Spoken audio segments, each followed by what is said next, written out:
Hello, how are you all? This cup seems very appropriate now in one of the stories in Prince William's book. Mermaids are involved with why little baby Archie's here on Earth, and I will get to that. All right, Prince Harry and this book. Holy moly, avocado toast cracker. I'm still in shock. I finished it yesterday. I'm an Audible girl now because let's face it, now that I'm a mom, if I get up and read or try to read a book, I fall asleep. Like legit, I fall asleep, and I'm just like, okay, all right. So Audible, it is. I don't know why I fall asleep. I'm like embarrassed that I can't pick up a book and not finish it. But yeah, I could read it like no other, or I could listen to it like no other. But okay, so we're just gonna get into it. I'm not gonna say every story because I really do think if you are a royal family fan, if you are a fan of the royal family and you actually are into the monarchy and all of that, you need to listen to this book because Prince Harry is opening up Pandora's box. He's telling literally the secrets. And I'm sitting here as a royal family fan, as someone who wishes she was in the royal family. Yeah, I said it. Also, a little side note is it's also been confirmed by a psychic medium that apparently one of my past lives, I worked under Queen Victoria. And if you know anything about Queen Victoria, she was also the not current, she's not current anymore, the queen that just passed away a few months ago. That was her favorite queen.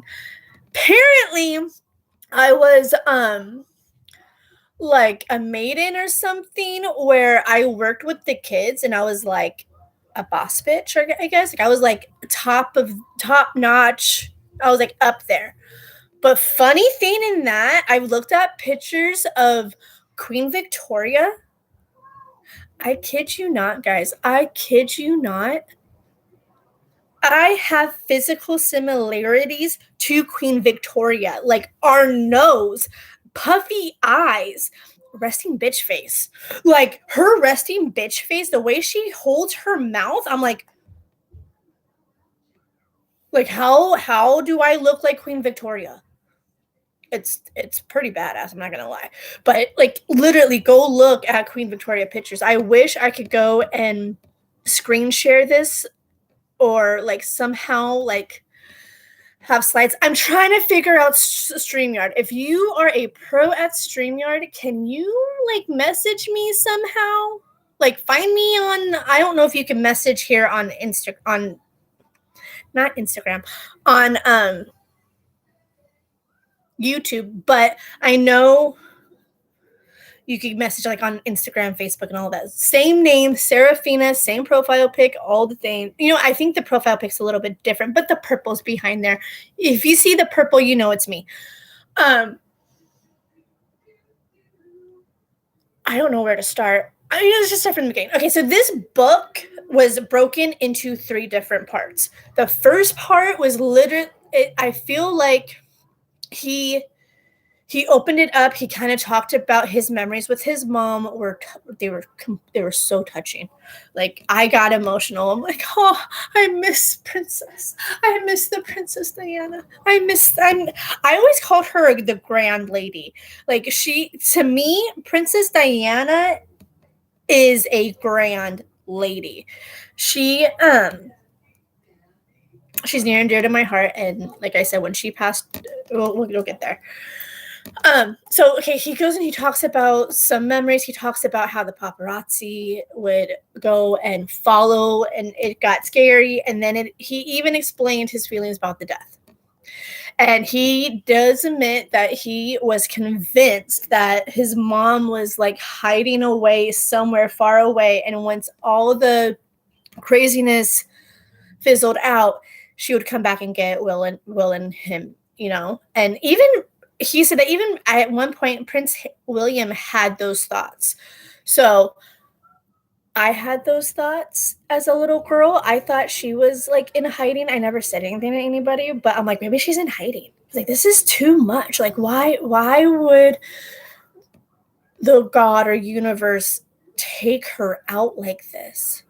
Like, if you don't know how Princess Diana died, the paparazzi chased them to the point where the car lost control in a tunnel in Paris, and it was just bad all around.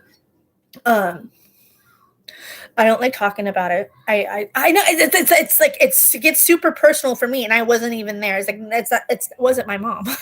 It's Prince Harry's mom. So he goes through that. Even the second part of the book, he does talk about his military life, and that was kind of interesting. Like he was probably the longest royal family to serve in the military, but he even like kind of what's the word? He kind of applied. He's like, oh, because I'm the spare, I don't really. I could just kind of do whatever. Like that was like literally the first part and the second part, even the third part, where it's because he was the spare. And if you don't know, the spare in the royal family is like you literally it is what it is, the spare. So if something happened to Prince William, Harry needs to step up. And the way Harry's spirit is, he wasn't meant to be the spare. His spirit's not meant to be the spare. Like if anyone remembers his teenage years, holy moly on a cracker, he was a wild boy. And he was wild because he knew that he was the spare. So he was like, oh yeah. Like, and one of the stories in there, I can't remember if it's in the first half or in the first part or the second part, but he kind of blamed Kate for suggesting the Nazi uniform at that Halloween party. Those paparazzi pictures that, if you're a royal family fan, you know those pictures, you know that moment. He was basically blaming Kate Middleton for the idea.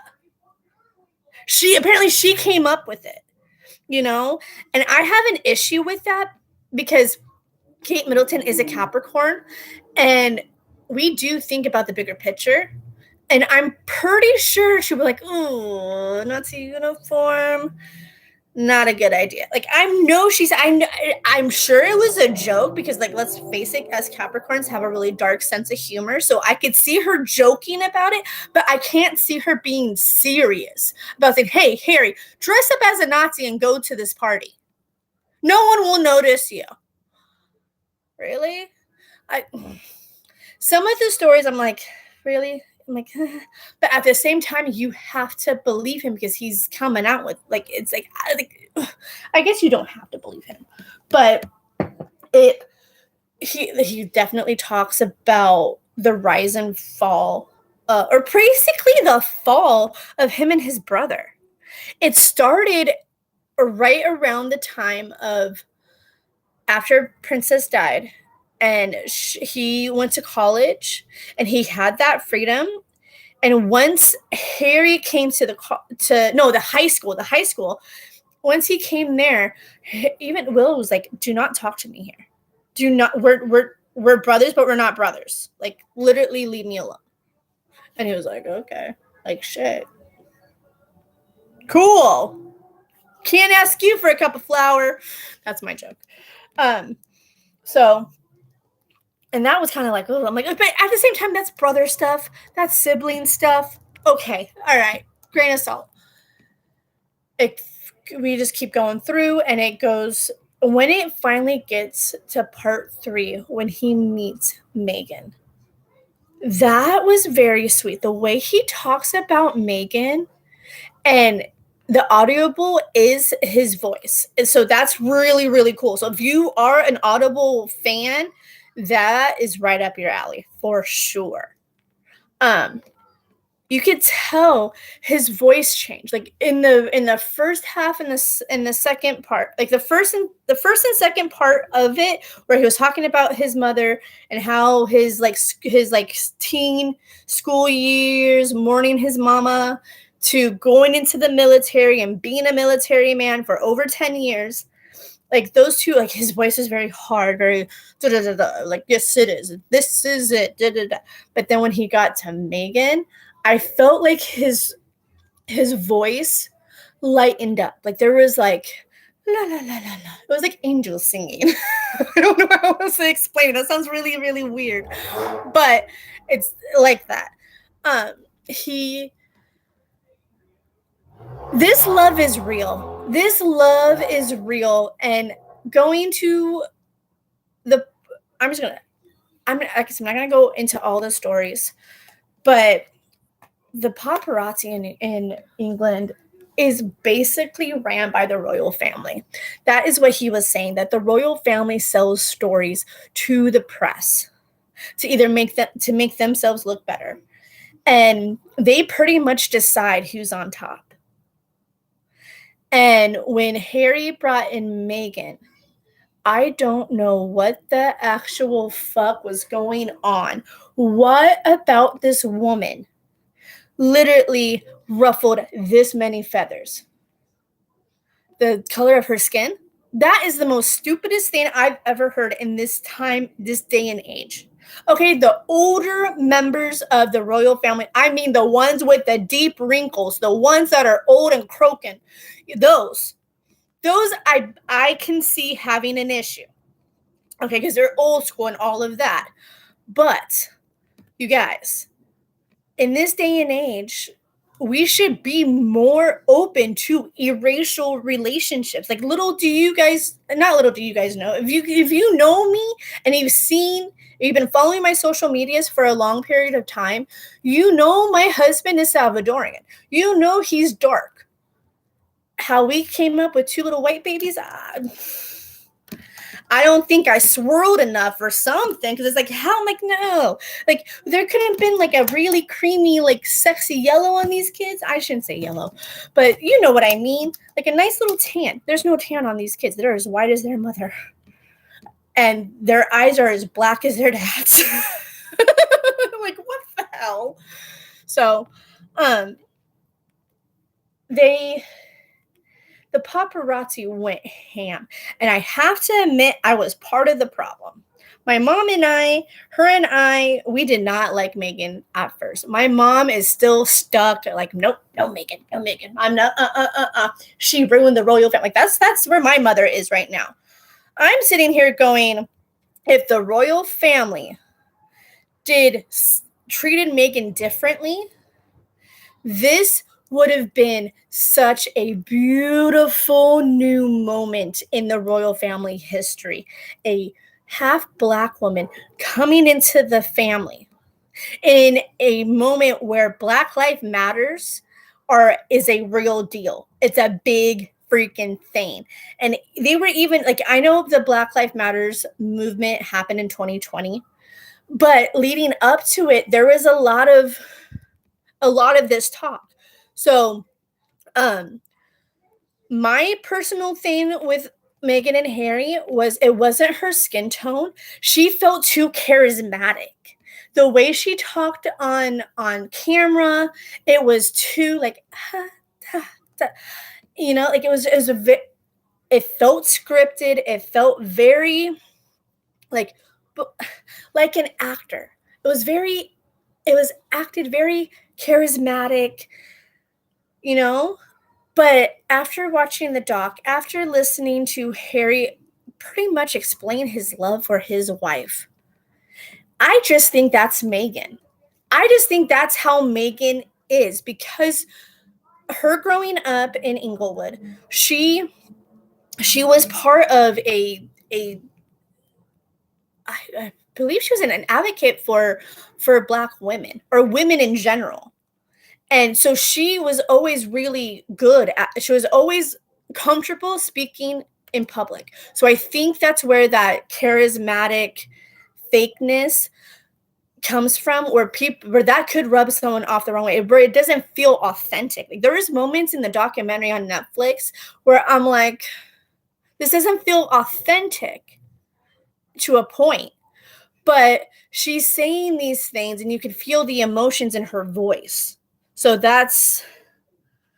and really what they did to Meghan out there in England with the press, Harry does go and throw blame at his father, at his brothers, saying that, oh, you guys sold these stories. Like, there was a moment where like, even her dad, even her own father sold her to the press. She was going and he was pretty much selling himself to the press in the beginning of the wedding. And when he was out there, like, going to the rehearsals and, like, preparing for the wedding, he apparently, the paparazzi's like, oh yeah, he told the paparazzi, like, yeah, like, you could come film me and pay me. Sure. He was money hungry. And then he had the audacity to go and and when all of that was happening, Meghan went to the Queen, wrote a letter, all of that, like, real official, saying, hey, I need advice on my father. How do I handle this? She said, why don't you talk to him? Why don't you write him a letter or something? Somehow that letter got to the press and they jumbled it all up together. And she's sitting there going, how did he? Because I don't even think that the letter got to the dad. If I remember this correctly, I don't think it went to the dad at all. Because when you're in the royal family, you can't just walk to the freaking post office and send off a letter. If you're writing a letter, you got to write it, and then you give it to, like, some official in the castle, I guess. And then they send it off for you. But if you don't see it sent off, do you know it got sent off? No, you don't. Like, that was crazy. Like, there's even moments in the book where I should have wrote my notes. I keep going back and forth. Like I said, you all need to read. You all need to listen, read. If you are following Meghan and Harry at all, this is definitely, like, yeah, we've seen the stories. We've seen people go and make reels and TikToks from the book. You know, I did. You know, like, when he keeps talking about his penis, pardon my language. I made a really funny one where, like, I'm walking down the street and it's like, POV, you don't know what's in someone's headphones, right? And it's just him explaining frostbite on his penis. Wowzers. Yeah, that was a military moment. But remember how in the beginning I said that this cup was like, I'm sorry, my brain is going to be jumbled for a while until I tell you what's going on. Mom brain is real, and I hate it. Okay, so mermaids. Where do mermaids come into this? So fast forward. They're already married. They're trying to conceive all the things. And I think it was Prince Charles tells Harry, why don't you, since we're here in Scotland, why don't you go to that lake where the seals are and sing to them? They're mermaids. And you tell them your wish and they will help you get pregnant. Huh? What?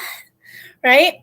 And so they go and they sing, and somehow Harry decides to jump in with these seals, which is a very dangerous idea. By the way, you don't just jump in with wild animals. There was even, I think they were even saying that there was killer whales too in the waters. Like, oh my God, the fact that he's still alive and walking, holy shit. Yeah, they sing, they're like, oh, like something silly like that. They're like singing to these whales, and the whales are singing back. And kid you not, like a few weeks later, Meghan finds out she's pregnant with baby Archie. So the reason why baby Archie is here is because of motherfucking mermaids. And that is freaking awesome. Okay, so what does this mean for the royal family now? I believe the royal family is not going to be as cool as they have been. If people are really going to listen to this book and take it seriously, Prince Charles and William have a lot of explaining to do, which they're not going to do. They're not going to do it. Because even at one point, I remember Harry saying, yeah, Harry's very much like my dad and I'm very much like my mother. And I believe that's true. Like the free spirit that Princess Diana is Prince Harry. Like, is that it's not just because he's a redhead and a little firecracker. It's his mother's spirit. And Will, I feel like him being the firstborn, mothers of multiples, you get this. The firstborn is always more mature, always more like subdued, or just more mature is a good word. He very much just did what he was told. He's been doing that his entire life. Harry did not want to be told what to do. And with all the press, that is why he left. And the fact that the freaking royal family took away the security. I'm sitting like, when he decided to leave, I really felt like the royal family was going, fuck you. You're not part of the family. You get nothing from us now. I don't care. That's what it felt like. When I was reading that, it's like, what they really wanted to do is they wanted to live somewhere else for 6 months out of the year. And then the other 6 months be in England and do their services as a royal family member and work for the queen and all of that. But the royal family's like, no. If you ain't here 24/7, you ain't here at all. Goodbye. And then all of this happened right before COVID. Then they get to their location where they are in Canada. I think it was Canada or I can't remember where they were. And they had their security. And literally a week or two before COVID, the head security guy was like, Harry, we got to talk. They're telling us to go home. What? Yeah. So now he has to go and pay for security. So all this talk about them trying to make up a deal, him coming up with this book, him coming up with the document, or them together coming up with the idea for the documentary and making it happen. Guys, the royal family completely cut him off. Now he has to find money. He has to work like the rest of us. Yeah, he's doing it differently. Obviously, he's not going to go be a lawyer or go work at a Wendy's. God, that'd be wow. But he knows that he was a royal family member. He's still well known. His wife is still well known. And those kids are definitely well known at this point. So he's freaking out. So everyone's saying that, they just want to do this and that for money. And yeah, it's for money so that they could survive and live the life that they deserve. And with them being high profile, they need that high profile security for the safety of their family. They can't go out in public and just go down to the grocery store. There was even a story in there that, oh my God, this broke my heart for Meghan. Meghan is going to the grocery store. She's doing her thing. And she's in line. And she sees these tabloids, these horrible tabloids that are false, all of that. And she's just like, okay, all right. I just got to ring up and go home. Just ring up and go home, right? No, everyone now is noticing Meghan. They're like, oh my God, Meghan is here. Meghan's here. And people are pulling out their phones. She got harassed. And chased out of the grocery store. We need to do better as a population, as humans, with these high-profile people. Do not stick your freaking camera in their face when they're doing normal things, because you don't get that treatment. You do not get that treatment. You have the luxury of going to CVS, going to the grocery store, going to go pick up your kids, and someone's not chasing you. You have that luxury. These high-profile people don't. It gets dangerous because of people like that. And when is it going to change? When is the rules for the paparazzi out here going to change? When is humans going to be like, oh, I'm in a restaurant, I see Britney Spears. Let me not pull out my phone and just look real fast and keep this memory forever. Okay? Like, seriously, like, I could go on all day about this, but I really can't. But overall, this book is amazing. It's phenomenal. And another side note in this that I kept thinking, okay, so this part is going to be a little weird if you don't believe in the spiritual world. But if you've been following me on Instagram and Facebook and all that, you know that I follow Alex Serves. And if you know anything about Alex Serves, she is out here telling us what's happening in the spiritual welfare. She's telling us what's happening with these AIs. She's telling us some real major shit about Britney Spears. Hello, Britney Spears is dead. The person we see is not Britney Spears. It's an AI. Yeah. I am definitely going to start talking about that more.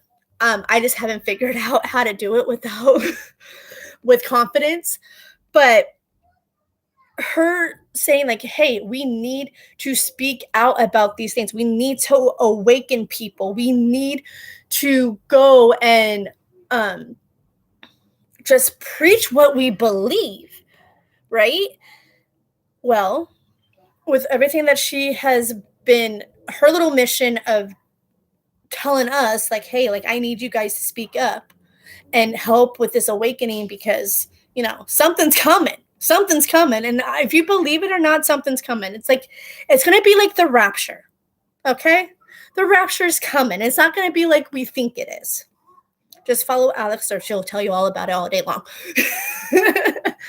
So she, as I'm listening to this, I'm going, oh my God. Prince Harry is doing his job for the awakening. He's doing his job for the awakening. He's literally telling us the shit about the royal family. He is wakening up Pandora's box. And if you know, I've said this before on my Instagram, but I strongly believe that we're in this shift in the universe right now where if you go like the last 10 years, if you were down, like you like had a hard time, like you couldn't catch a break, like all yards, like you're just like, when is it going to be over? Like if you were living that life, I was living that life. These next 10 years, you're going to rise up. So I was thinking, and it hit me going, oh my God, Will and Kate were up here. Like everyone's like, oh my God, Will and Kate, Will and Kate, Will and Kate. And then, oh my God, Harry and Meghan. Oh, weirdos. Oh, those are weirdos. Right? Well, now, the more they speak, especially Harry, the more they speak up, the more these guys are going to fall because the truth is going to come out. We now know that Prince William literally threw Harry down because he wouldn't leave his wife. He wouldn't leave the woman he's fallen in love with for the sake of the royal family. He got so mad and frustrated that he literally pushed him. Poor Harry falls down and his back breaks the dog's dishes. And he gets cut and bruised up all over his back because of that. That's not brotherly love. That is not brotherly love. And that really pissed me off because I'm going, Will, your mother's fucking watching you. Your mother is watching you do this to your little brother. Do you think your mother would be happy? No, I'm sorry to sound like one of those other mothers. But honestly, like, would Princess Diana be happy at Prince William right now? I don't think so. I don't think so. If Princess Diana was still alive, and this went down, I could really see Prince Charles, Will and Kate on one side, and Meghan, Harry, and Diana on the other. And they're just, what the actual? Or Diana's in the middle because she loves her kids. She loves both of her boys. So, what? I'm just sitting here going, what is Princess Diana's heart saying right now? Like, what is she thinking as she looks down on her boys that are not getting along? So, go read the book or listen to the book. Come back. Let's have conversations because My God. Because like I said, I didn't want to ruin the book for everybody. So it's a good one. It's a good one. So on that note, I'm going to end it here. All right. I don't know if I'm going to really do this big celebrity book club situation, simply because I don't have any more Audible credits. I used my last one on the Pamela Anderson book. So yeah, that's going to be the next celebrity book club live. It's going to be the Pam Anderson book. Can't wait to start that next week on my walk. So with that said, thank you for watching up until this point. Remember, if you have not subscribed, subscribe. Share this with a royal family friend. Like, subscribe, review, download, whatever you got to do. Help your girl out in the algorithm. All right, guys, I love you. Happy Friday, and I hope you guys have a beautiful weekend. And yes, Monday, I will be coming back with pop culture news. A week ago today, I found out something, and it rocked my world, and I've just been trying to get my mind straight. And then I just realized I don't even know what's happening in pop culture this week. So I got some homework this weekend so that I don't forget on Monday like I did last week. So on that note, thank you for watching.